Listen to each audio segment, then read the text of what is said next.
Your son has a warrant out for his arrest." Hearing those words, my mind went completely blank. What? Why, my son is being arrested? What does this even mean?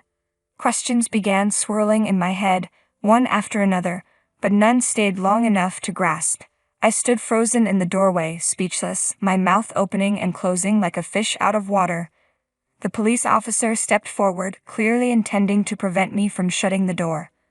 Overwhelmed by the presence of the three large men, I instinctively tried to close the door quickly, anxiety surging through me. "Your son is here, isn't he? May we come in and talk for a bit?" one of the officers asked. "Just a moment, please," I stammered, desperately trying to stop them from entering. I braced against the officer's chest, using every ounce of strength in my legs to hold my ground. "I'm sorry, I really don't understand what's happening. Could you please explain what's going on?" I pleaded, my voice tinged with panic. The officer holding the warrant folded it up and sighed deeply before responding.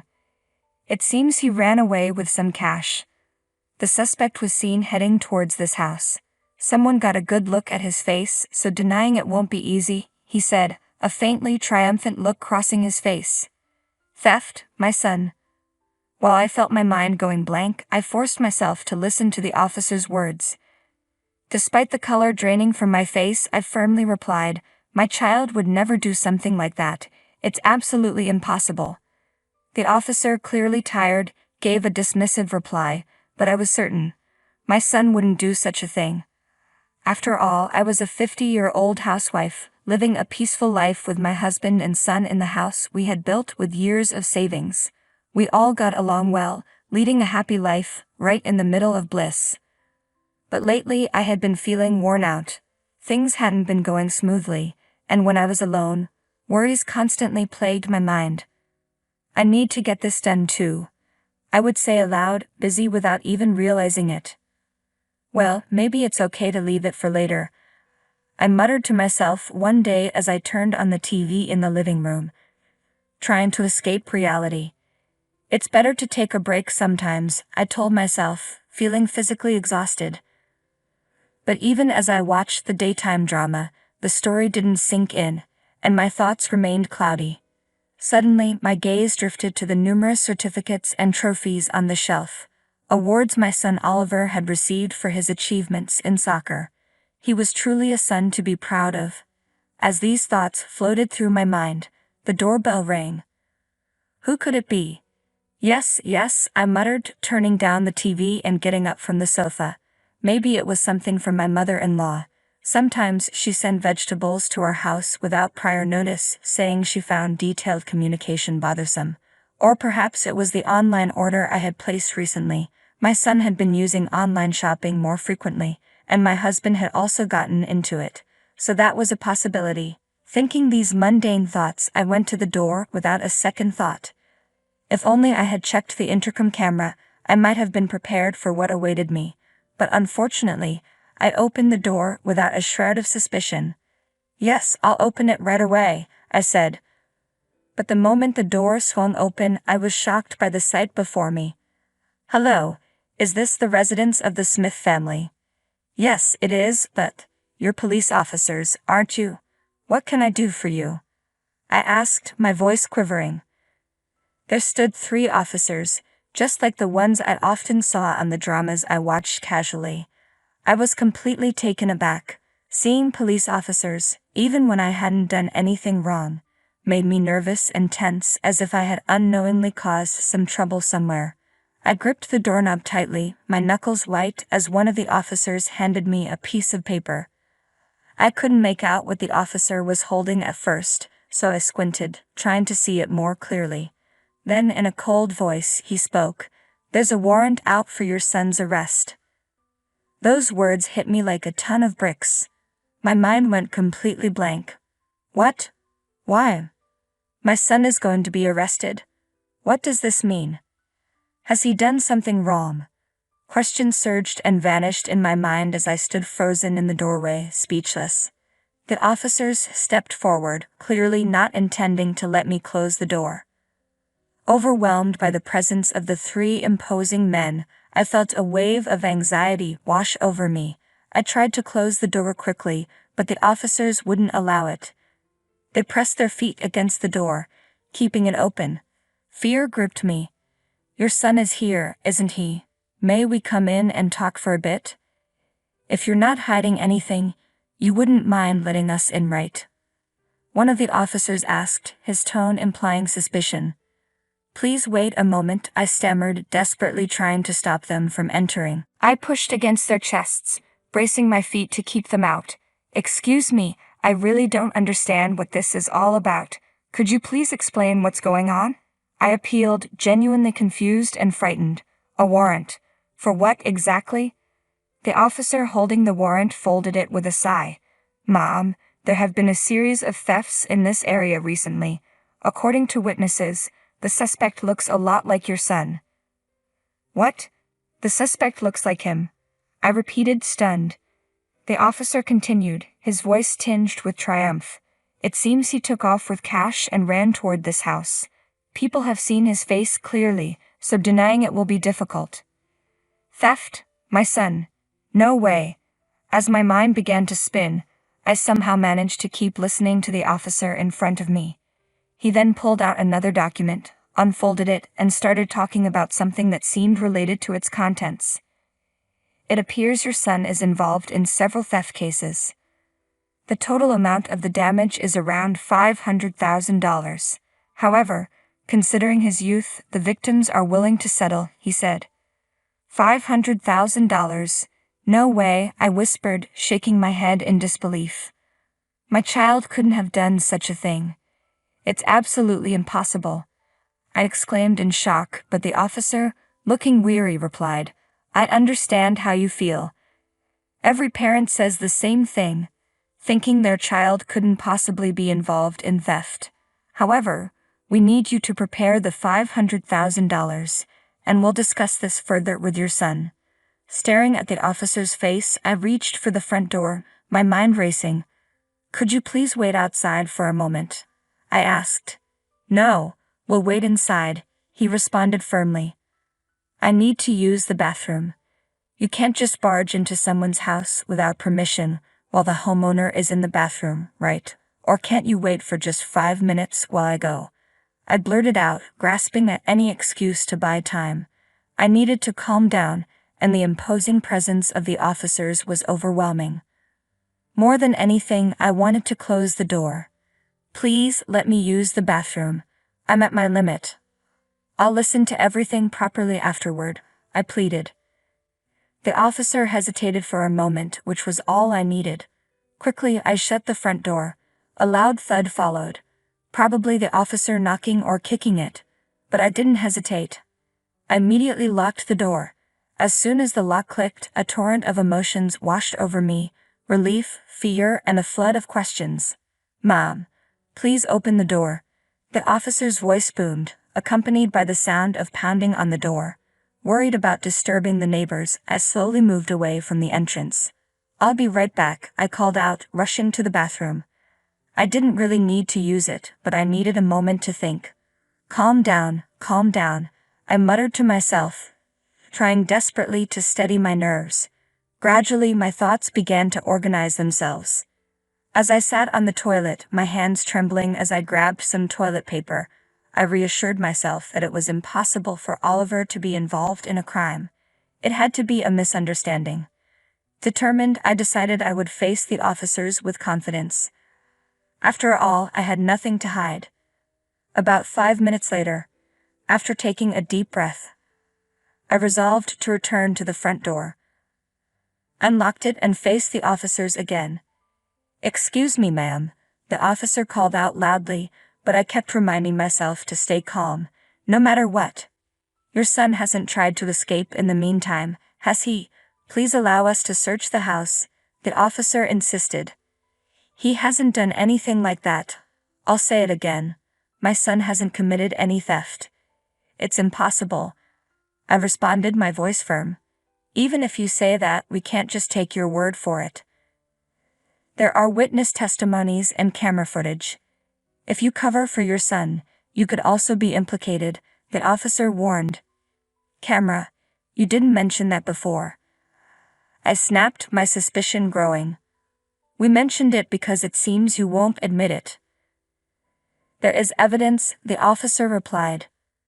Earlier, you said he resembled the suspect, but now you're asserting it's my son. Your story keeps changing, doesn't it? I questioned, feeling increasingly uneasy. Look, ma'am, I understand it's hard to accept. The officer continued, relentlessly pressing on and ignoring my questions. His words lacked consistency and something felt off. The information kept shifting, and it didn't add up. Upon closer inspection, even the police uniforms looked like costumes from a drama. I stared intently at the face of the youngest-looking officer, who quickly averted his gaze when he noticed my scrutiny. Clearly suspicious.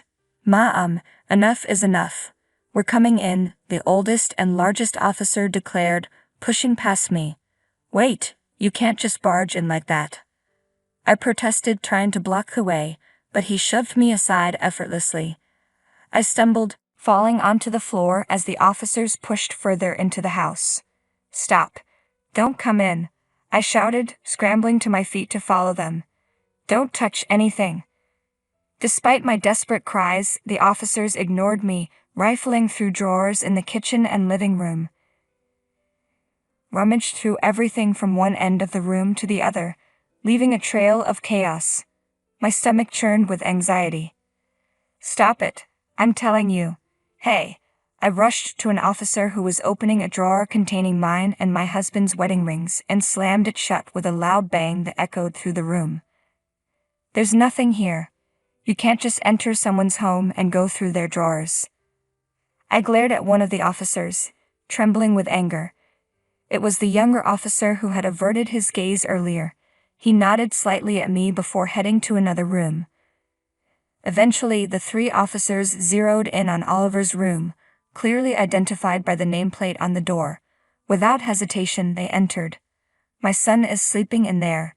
Don't go in, I shouted with all my might, but my plea was ignored as the door swung open.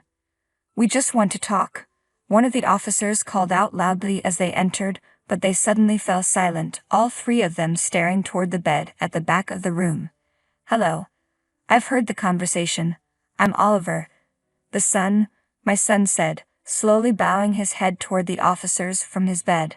Spreading his arms and smiling, he continued, As you can see, I'm in this condition right now, so there's no way I could commit theft. The officers, momentarily speechless, just stared at him. Oliver was lying in a nursing bed equipped with a pressure sore prevention mattress. Beside the bed stood a wheelchair, and nearby, stacks of towels and a call button were within easy reach. My son was bedridden. I'm sorry, it seems we've made a mistake, said one officer, who had previously spoken in an almost threatening tone, but now wore a rueful smile. Oliver returned the smile slightly. That's right, I'm relieved. I can't move my lower body, so it's impossible for me to steal and run away, he explained, pointing at the wheelchair. I can't even get into that without help. I can't go outside by myself. I see. That was the case. We apologize for our mistake. We'll take our leave now, the officers said awkwardly, nodding their heads as they prepared to leave. Filled with anger, I clenched my fists, wanting to say something. But one officer lingered, approaching Oliver. Hey, he said quietly. What's up? My son replied. What happened to you? Your body? The officer asked, his voice tinged with concern. Steve. Is that you? Oliver looked up at the officer, recognition and joy lighting up his eyes. I approached the youngest officer, suddenly realizing it was Steve, Oliver's childhood friend. Steve? I exclaimed in surprise, covering my mouth with my hand. Steve had been one of Oliver's closest friends since they were kids, sharing a deep passion for soccer. They played together nearly every day from elementary school onward, and had planned to join the middle school soccer club together. But then Steve had to move away suddenly due to his parents' work, and they lost touch. I remember watching you excel at soccer, thinking you'd go pro after college. I even saw you in magazines. But what happened? I asked, unable to hide my shock. Steve, looking visibly shaken, glanced down as Oliver lifted the blanket to reveal his legs, which were motionless. I had an accident a month ago, Oliver said with a sad smile. Now, my lower body doesn't move at all. Seeing the pained expression on Steve's face, Oliver quickly pulled the blanket back over his legs and turned a more genuine smile toward him. But hey, it's really been a long time, hasn't it? You became a police officer, but don't you play soccer anymore? Steve's expression grew complex, and he answered quietly, choosing his words carefully. I didn't have the talent like you, Oliver. Besides, I had other things to worry about. I recalled Steve's difficult family situation. His father, who didn't have a steady job, went out drinking every night. The move wasn't just about his parents' work but also his father's debts. As Steve spoke, his head hung low. Oliver sat up halfway and began to speak encouragingly. What do you mean you had no talent? You were always so hardworking. I was always envious of you, Oliver. You never gave up on anything, and you always looked so cool. I pushed myself because of you. And now, seeing you do your best as a police officer, it gives me strength too, Steve confessed, his voice trembling. I'll do my best, I promise. Next time we meet, let's play soccer together, okay? Even if I'm in this situation, I can still play. There are ways for people with disabilities to play soccer, you know. But Steve didn't respond, keeping his head down, his complexion pale. Hey, are you okay, Steve? Oliver asked. Concern etched on his face. Suddenly, tears began to fall from Steve's eyes, silently dripping onto the floor. Steve, Oliver called out again, his voice filled with worry. Steve struggled to hold back his sobs as he looked up at Oliver. In that tense moment, I noticed the other two officers quietly trying to slip away. Where do you think you're going? I shot them a sharp look, my anger flaring. The officers, caught off guard, exchanged flustered glances. It seems there was a mistake, and we need to conduct further investigations, so we'll be leaving now, one of them stammered, clearly trying to avoid any confrontation. They were attempting to leave without even a word of apology after tearing through our home. Just as I was about to shout at them, Steve spoke up, his voice strong despite the tears. I'm out. The two officers turned to him in confusion. What do you mean, out? One of them demanded. You were the one who said this house was wealthy, Steve continued, his voice shaking but resolute. This is wrong, and you know it. I'll tell everything to the police. A heated argument erupted between the officers and Steve. One of them, driven by anger, lunged at Steve. Wait. I tried to intervene, but fear held me back, and my voice barely registered. The officer's fist connected with a sickening thud, sending Steve staggering to the floor, his cheek swelling from the blow. Another officer kicked him while he was down. Pay the money and clear your father's debt, one of the burly men demanded, his voice dripping with malice. I stood frozen, horror and shock gripping me as I watched their brutality. Despite the pain from the punches and kicks, Steve looked up at the officers and declared, I'll turn myself in. I'm sorry, Oliver. I'm not the person you praised anymore. I've always envied you.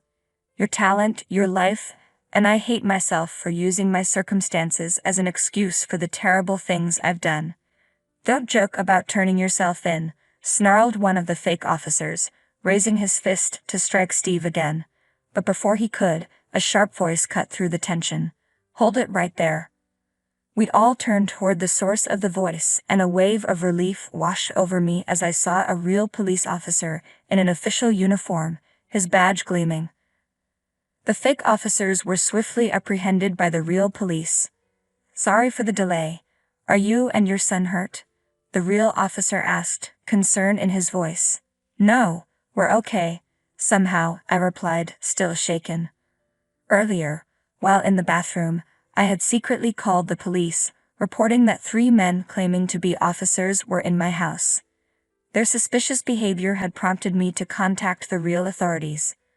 Come quietly, the the real officer ordered as the imposters resisted arrest but were quickly subdued. Steve, who had been sitting on the floor, was helped up by one of the officers. He'd offered no resistance as he was led away. "Steve," Oliver called out. Steve stopped, turned back to us, and with deep regret in his eyes, he apologized before leaving with the officer. Oliver watched his friend's retreating figure until he was out of sight.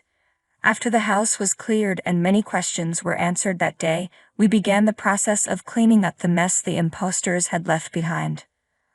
I waited anxiously for my husband's return. Despite his demanding job and the long commute, he hurried back as soon as he could, apologizing repeatedly for not being able to contact us sooner. I reassured him that we were safe and that was all that mattered. Later, we learned more about what had happened with Steve. Steve was the only one of the three to confess to the police. It turned out that they were high school acquaintances who had become involved in a string of thefts in the area.